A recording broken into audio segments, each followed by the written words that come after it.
Welcome back to Flannels Briar. I'm Gareth.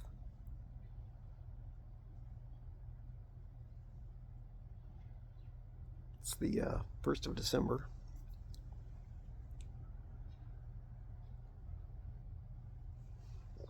Just sitting out in the back garden.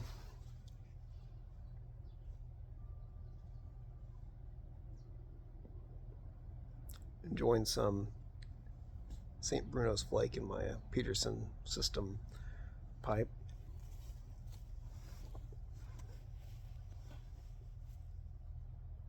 Oh, before I forget, yeah, this pipe, I got it as an estate pipe at a shop in outside of Kansas City, Overland Park, I think it was, last January. Well, I eventually figured out that it had a problem where it was leaking liquid out of the bottom of the reservoir. It had a very minute little crack in the briar down there. So I mixed up some JB weld and I lined the inside of the reservoir with that JB weld, and it's fixed that problem.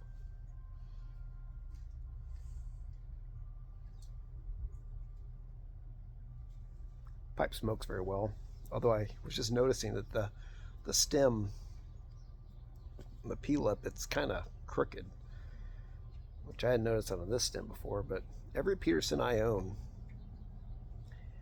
has something goofed up with it. It's like this, like all three of them have something with a stem that's not quite straight or symmetrical or right.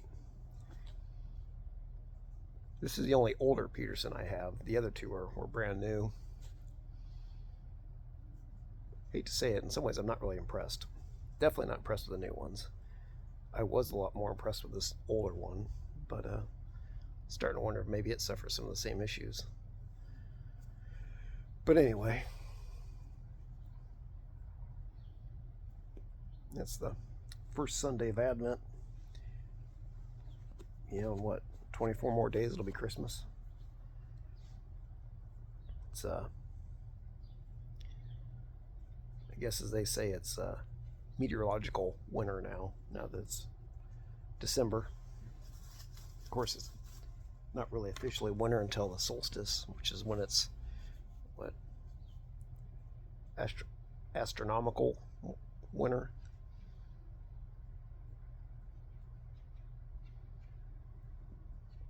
I really like the St. Bruno's flake. This is maybe the third or fourth bowl that I've had.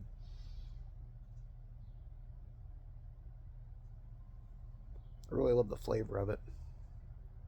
It's kind of Lakeland-esque, but not quite.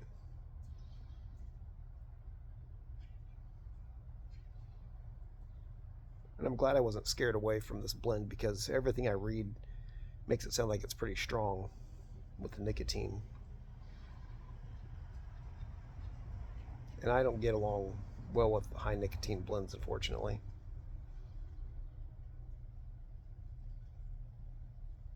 So I'm glad I gave it a shot anyway, because it's actually treated me pretty well. I really haven't had a nicotine problem with it. I mean, even like Warhorse, it's I like the flavor of it, but I've tried smoking 2 bowls of Warhorse, and both times I had to put them down. It was just too much nicotine for me. It was doing me in.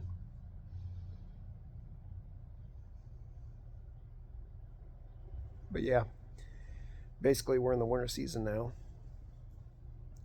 It's cold enough outside. When I come out, I have to bundle up.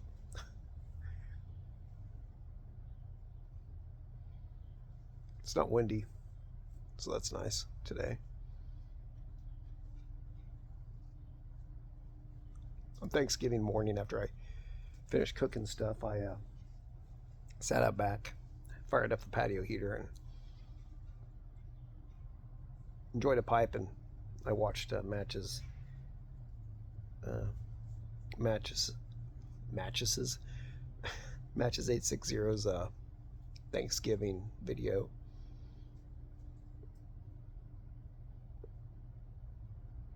Sort of thing makes me happy.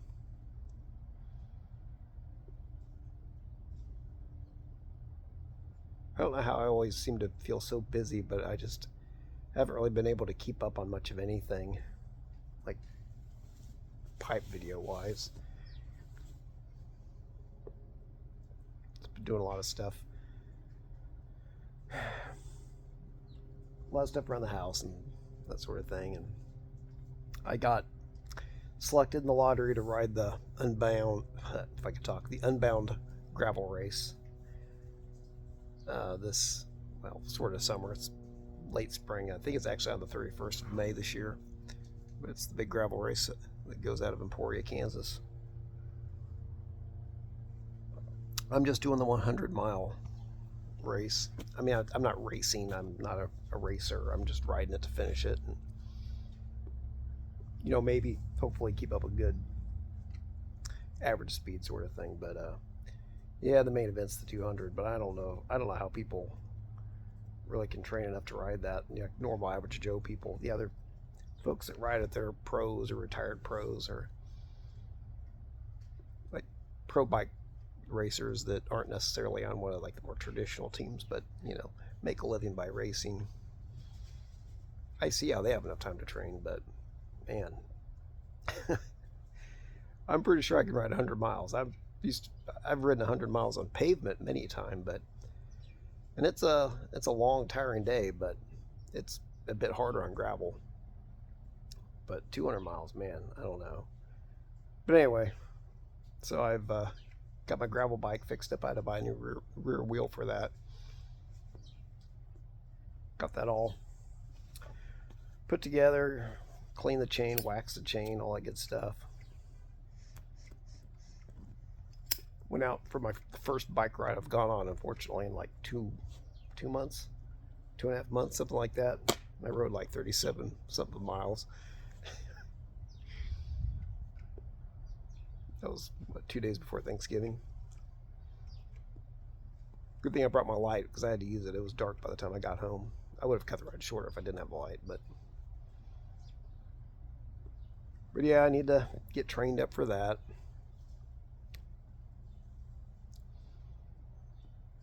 I was trying to work on my road bike. I need to put a new like rear shifter cable on it. Tried doing that yesterday. Found out there's some little adjuster screw that is like stripped or something. So I ordered a new one of those, hoping that that's the problem.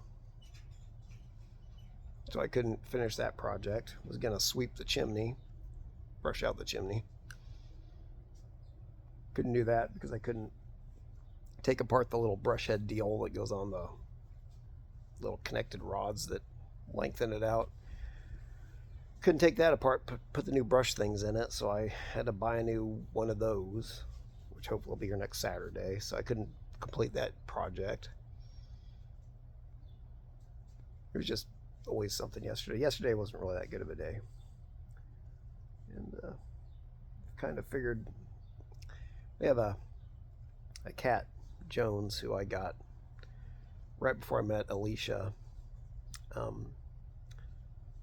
But he's 14. He had turned 15 in April 1st. But he has some sort of thyroid problem or something, which he has had for quite a while now. And he's just progressively got skinnier and skinnier and skinnier. I mean, he basically looks like or looks worse than some of these pictures of some of the folks that got liberated out of like concentration camps and death camps and that sort of thing.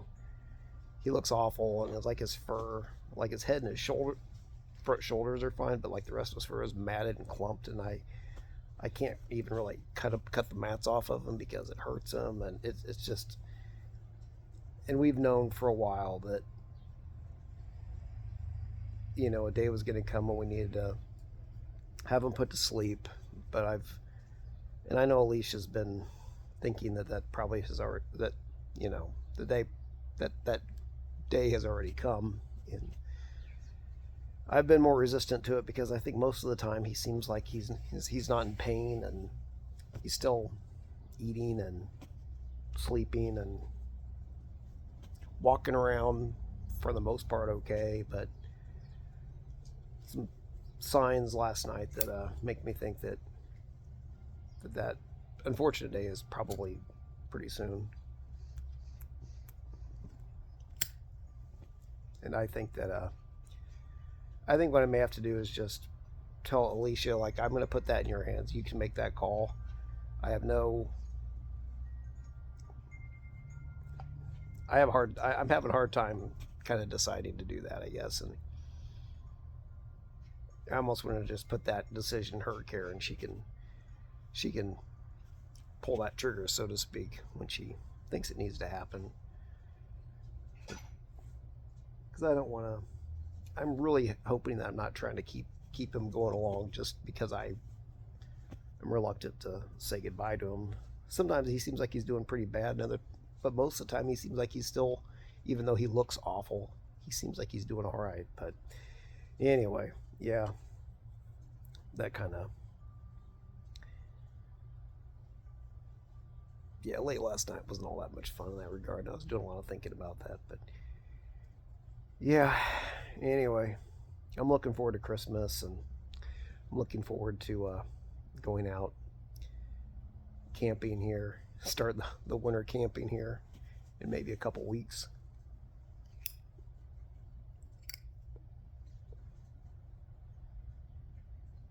I don't know. I mean, it's looking like it's going to be probably a little above average winter-wise here so far, which is the way it was last year. And then no, January rolled around, and we actually got some full-blown good winter weather. It got nice and cold and snowed quite a bit. So I've learned never, judge what winter's going to look like just by what it's like in December, at least around here.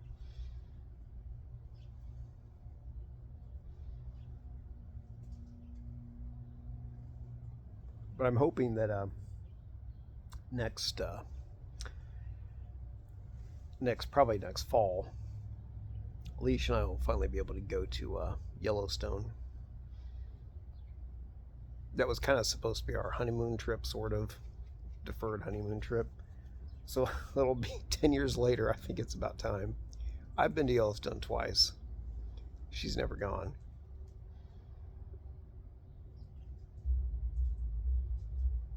So I've been trying to save and plan and stuff, but it's kind of held up because she needs to figure out some stuff with school, like when parent-teacher conferences are going to be next fall and that sort of thing.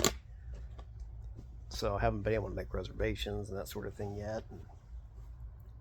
In October, I was doing a good job of not spending a lot of extra money, but that's kind of gone out the window for just had to fix up the bike and just a whole number of things, sort of thing.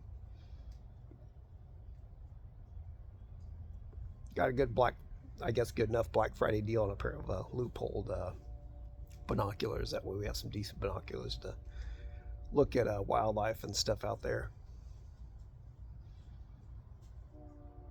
So we don't have to be the idiots that are, not that we would do it anyway, but, we don't have to get right up to the bison and bears and other animals like you see these videos, these people doing.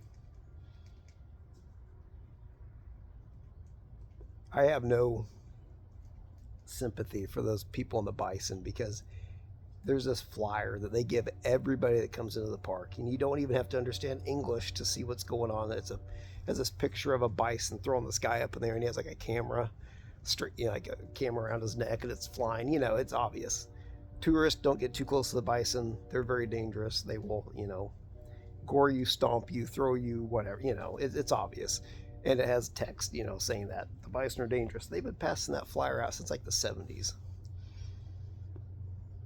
So these idiots that walk right up to them and get gored, sorry, I don't have any sympathy for you. You're an idiot.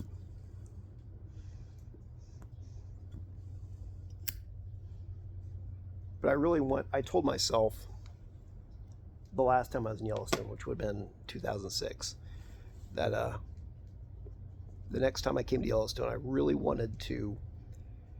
I didn't have to go for a long hike, but I wanted to go on a hike that was off of the main the main spots you usually stop and you park and you walk into like a hot springs area, that sort of thing. there's miles and miles and miles of backcountry trail in that park, and I really want to at least go on at least a short hike on part of one of them because I've never done that. So I've been looking around at some of the trails and that sort of thing, and yeah, I need to get like I think it'll be something short enough that Alicia can go hiking with me on it. We'll have to get a couple cans of bear spray just because of the grizzly bears that are there. When I'm in black bear country, I'm not worried about having bear spray. I see some people carrying it in Colorado, but I think that's just completely unnecessary.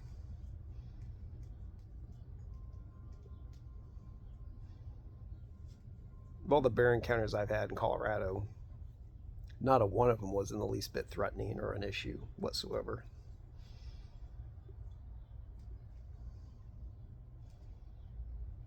But anyway, yeah, early December, Christmas is on its way. Some winter camping's on its way. I'm sure being busy with stuff is still on its way, but just checking in. I'm going to bring this to a close here before it goes on even longer. So, thanks for joining me. I'm Gareth with Flint Hills Bar. I'll see you next time.